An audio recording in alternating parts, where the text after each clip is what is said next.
The breath of release for Margaret and Bamela is quickly swallowed by the somber atmosphere of Sinlos as well, replaced by the gravity of the near-death experience. Never mind celebrating his survival, something like that shouldn't have happened in the first place. The memory of the prowlers reaching out towards us appears each time I close my eyes. Why does it look like something's dripping down their faces? Good question, Margaret. The prowlers are on Margaret's mind too, looking at her pained expression. It's as though the moment of relief never existed at all. I'm not sure. Me neither. Something's wrong with them, though. They live in water. Air shouldn't be good for the things, but they want to drown humans so much they're willing to drag themselves around on land. It's not right. Of course it isn't. They are monsters. They likely do not understand even the concept of right and wrong. Philosophy time. I think that if you have a concept of right and wrong, that's the only time you can be a monster. For example, a tiger cannot be a monster because it has no concept of right and wrong. Really, people are the only creatures that have a concept of right and wrong, and therefore humans are the only creatures capable of evil. Sorry, yeah. Well, I don't disagree that there's something very wrong about them. I truly, truly hope that's the last we'll see of the prowlers. I doubt it. Something comes to her mind, causing Margaret to end her part of the conversation early. Since you two have to share a light, wouldn't it be safer to be in the middle? Yeah, I suppose. Margaret stops and waits for Mela and I to reach her position. That way, you'll catch the edges of my light and the guides, and it won't be so dangerous if Bamele loses his position momentarily. That's a very kind offer, Margaret. Bamela's surprise is so apparent I want to cover his face with my hands to stop him from insulting her. She merely smirks. I think Margaret may be surprised with herself, too. Bamela returns to his usual security. How do they do that? How does Markiplier do this? Bamela returns to his usual surety.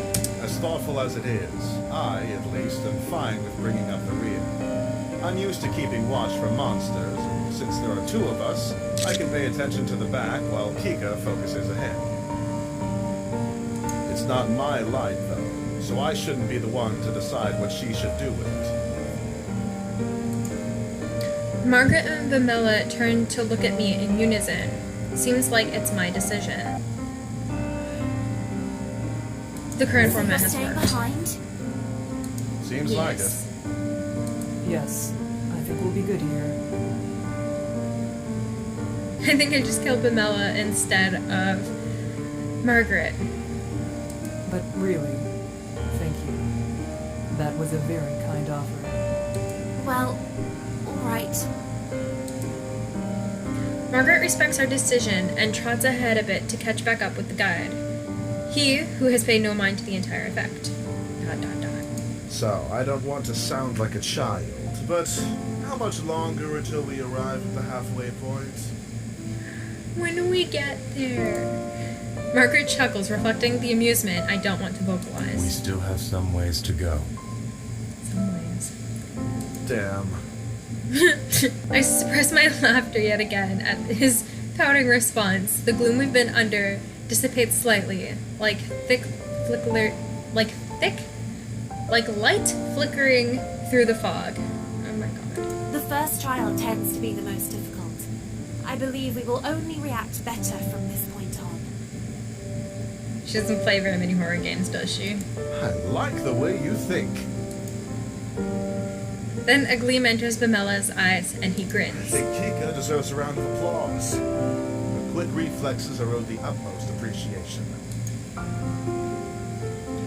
He leans softly onto my shoulder, trying to get me to what? It was indeed a sight. You're quite capable. Bemele was also a sight, but for very different reasons. The way he froze with his mouth all agape was a laugh in itself. Bamela shakes a fist at Margaret in mock anger, then shoots me an affectionate look. You should know, she and I are usually on equal footing. The only reason you had footing at all is because she pulled you back. Bamela laughs self-consciously, scratching his head. That's very true. You can always count on Kika. I keep my eyes steadily ahead, unsure how I should respond. I'm pleased, almost grateful to hear what they think of me, but I don't know what I could say that wouldn't seem pathetic. Instead, I contribute the best way I can, keep my focus on the path ahead of us. Without a response from me, the conversation quickly dies out. Still, it eases my heart to be on such friendly terms with my companions. After some time, I notice Margaret isn't keeping up with the guide as much as she was before. I realize it's because the guide has increased his pace. Margaret begins to jog in an effort to keep up with him, and Bamela and I do the same. Despite this, the guide keeps getting further away.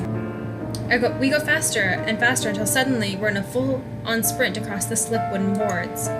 Figures in the dark fog fly past us in a blur, and it occurs to me that the branching paths on the bridge appear to be sinking. I try hard to swallow my rising panic. The guide shouts something, but it's drowned out by the frantic pounding of our footsteps. I'm trying to piece together what he said. Don't stop, turn, when he takes a masterfully sharp right down a different path using his own momentum and the sleek wood to slide into a new direction with no loss of speed. Margaret must not have worked out the warning either, as she completely caught off guard by the guide's changing course. She runs straight ahead past the turn and continues down the path we've been following up until now. She clumsily begins to halt her momentum down the wrong bridge. Then I come upon the fork. Yeah, turn. I make the hard turn, following the guide, and leave Margaret at the rear. Bamela's footsteps stay as loud as they were before he's made the turn, as close behind me as ever. Out of the corner of my eye, I see Margaret turn around and try to come back to us, only to have the bridge in front of her fall away. I slow down for a breath, feeling the impulse to turn back, but ignore it. There's no time. Margaret can make the jump, and then she'll rejoin us. I keep my eyes glued to the guide's back, ears perked for Margaret's footsteps approaching behind us. And then I hear it. A scream. I whip around, sliding to a stop. Margaret is sinking. The bridge she's on is sinking into the water. She's disappearing. She didn't jump. What are you doing? Margaret's head shoots up, her face drained of all color. Jump! She stumbles near the edge of the bridge, staring at the placid water of the lake. Even from a distance, I can hear her shaking. I can't say if it's from the bridge's descent or her own fear. She barely seems to remain standing. I swallow painfully. Margaret bends and tries to jump. She curves in a small arc, achieving more height than she should, and lands directly in the lake with a muted splash. Bamela starts beside me, but I grab his hand and pull. We start running again, leaving Margaret flailing in the water behind us. We didn't need to watch this. We both know exactly what will happen to her now. Margaret's anguished cries pierce the night. Then the screaming stops. Inevitability. New achievement. My legs grow weak.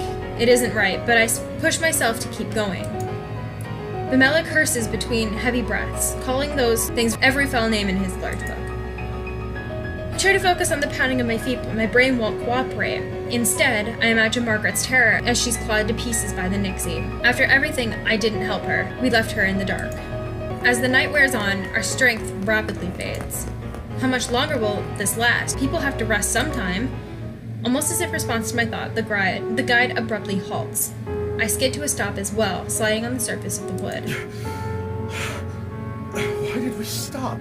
The guide doesn't answer, just stares at something slightly out of view. I step up to join him, following his gaze further down the path.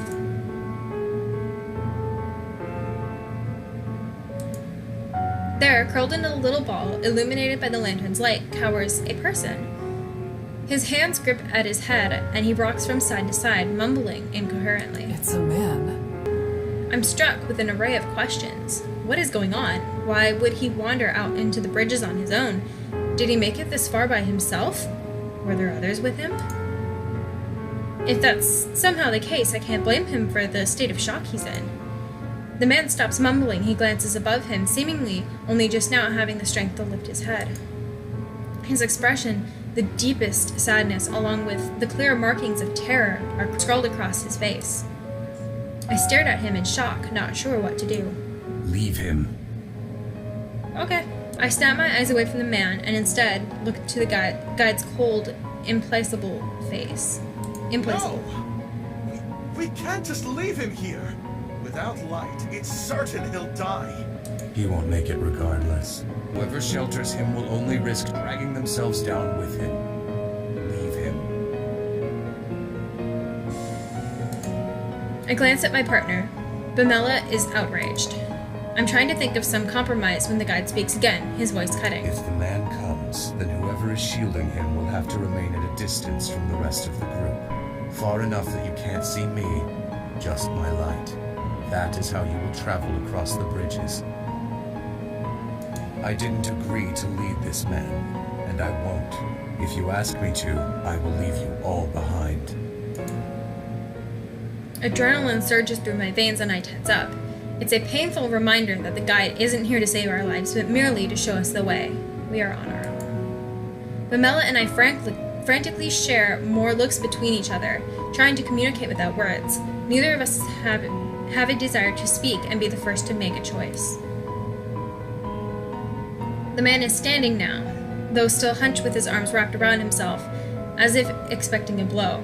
He stares at the ground rather than at us. Because of this, I'm having trouble reading his face. What exactly happened to him? Are you well, stranger? Do you know where you are and why you're here? He glances up, not at me, but toward me, his eyes resting somewhere near my collarbone. I'm fine. You all can go on your way. Forget you even saw me here. That's absurd.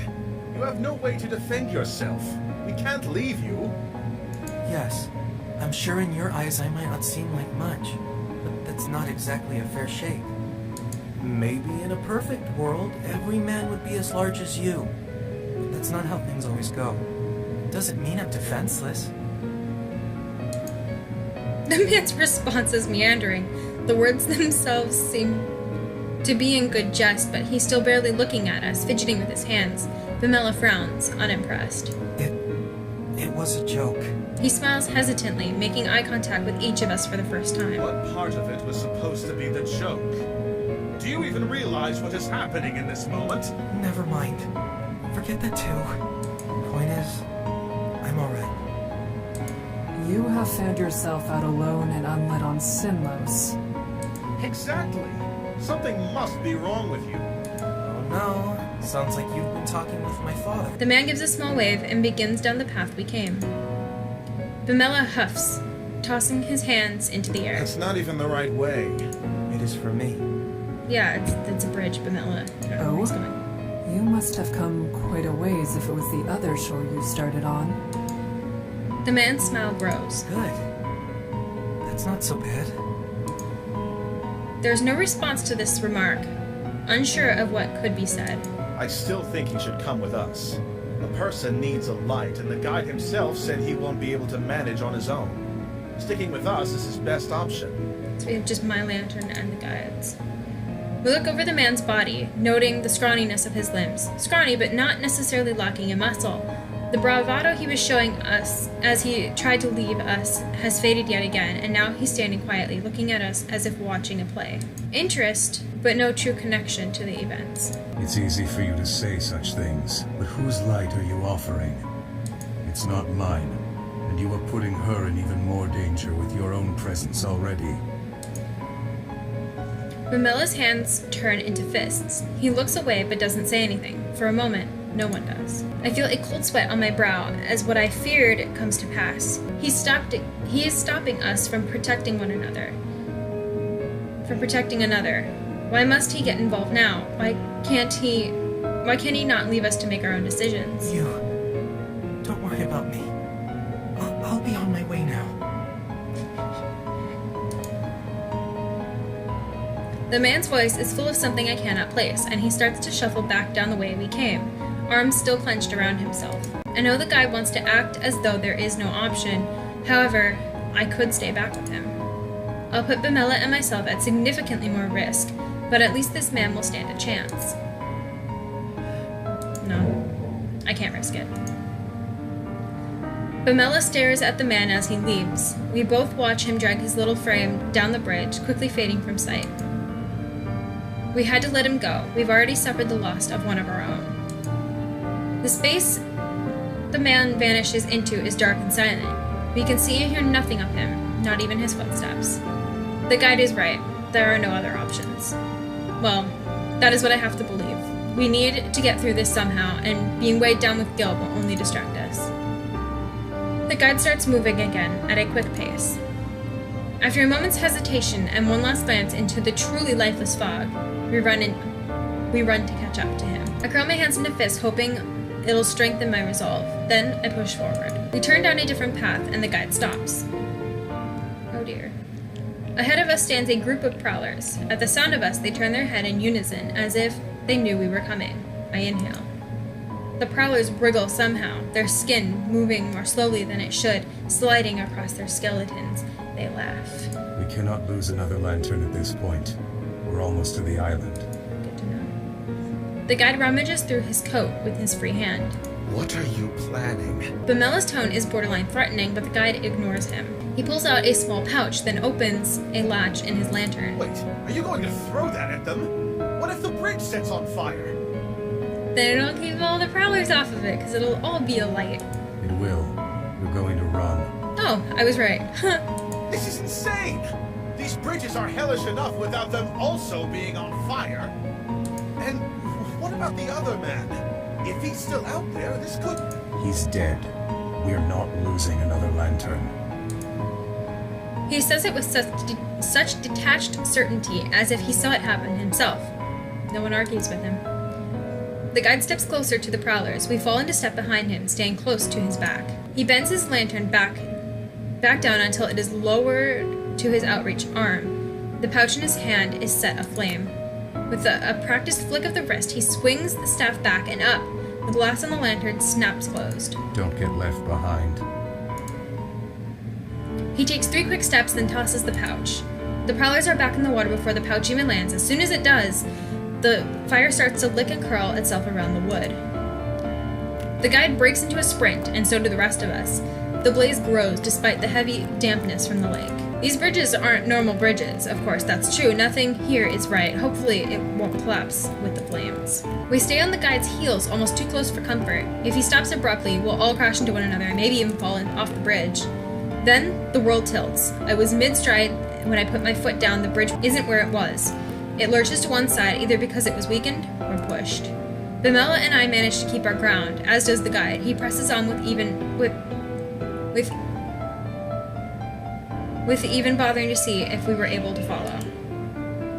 Bamela growls in frustration as we push to keep up with the guide's pace. As our storm of feet thunder across the boards, a silver sliver begins to rise into view just above the edge of the water. It's the island.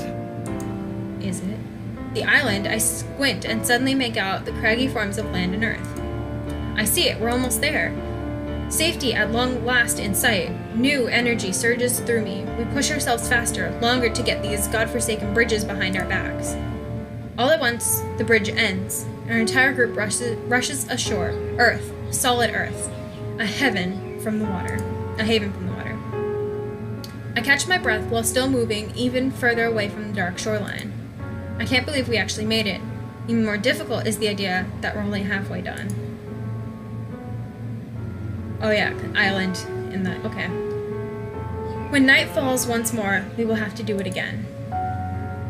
A heavy arm falls across my shoulder, and I straighten to see Bamela smiling wearily at me. Good work out there. Was it? It's not the usual commendation of a job well done. There's sadness, perhaps even sympathy, in the sentence. It ends flatly.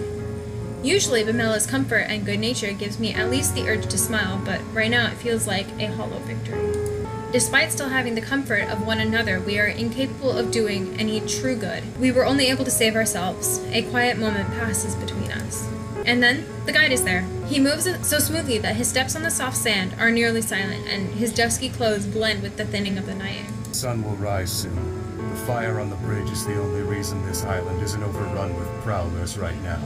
However, they could still pose a threat. Bamela levels an empty look toward the guide. Is there something we should do? The guide takes us to an area a bit further inland, but not too far from the water. Trees partially obscure our location, and there's enough room to watch the coast in case the prowlers start to emerge from the water.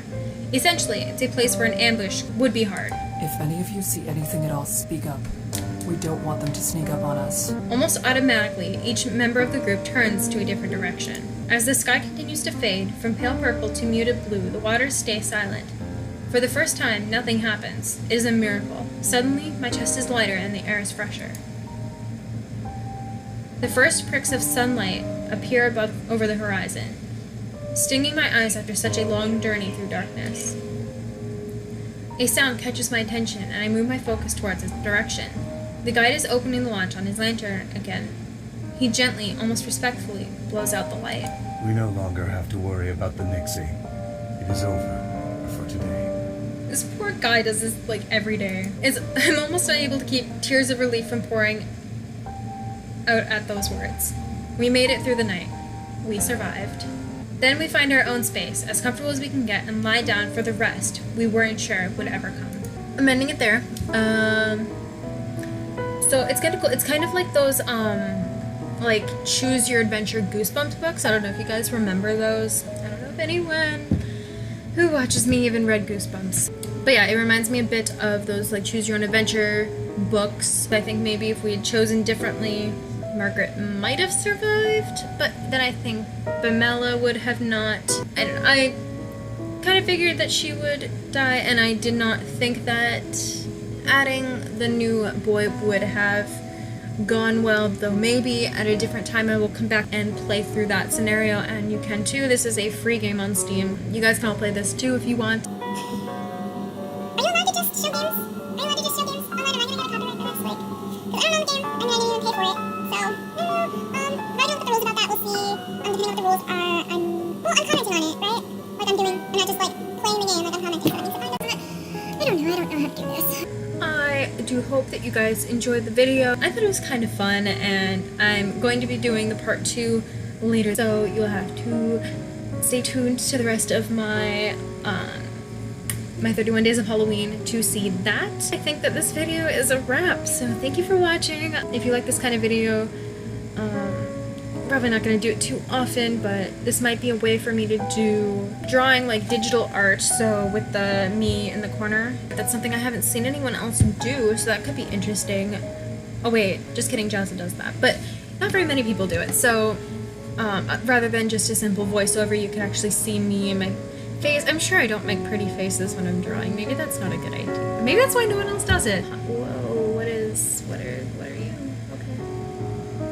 Bye. Thank you so much for watching. I hope you enjoyed the video, even though it's not my usual content and it's not really the sort of stuff you guys tend to normally watch. I thought it was fun, and it's kind of a fun addition to the 31 Days of Halloween. I hope you guys have a great day. Thank you for watching my video. I'll see you in the next one.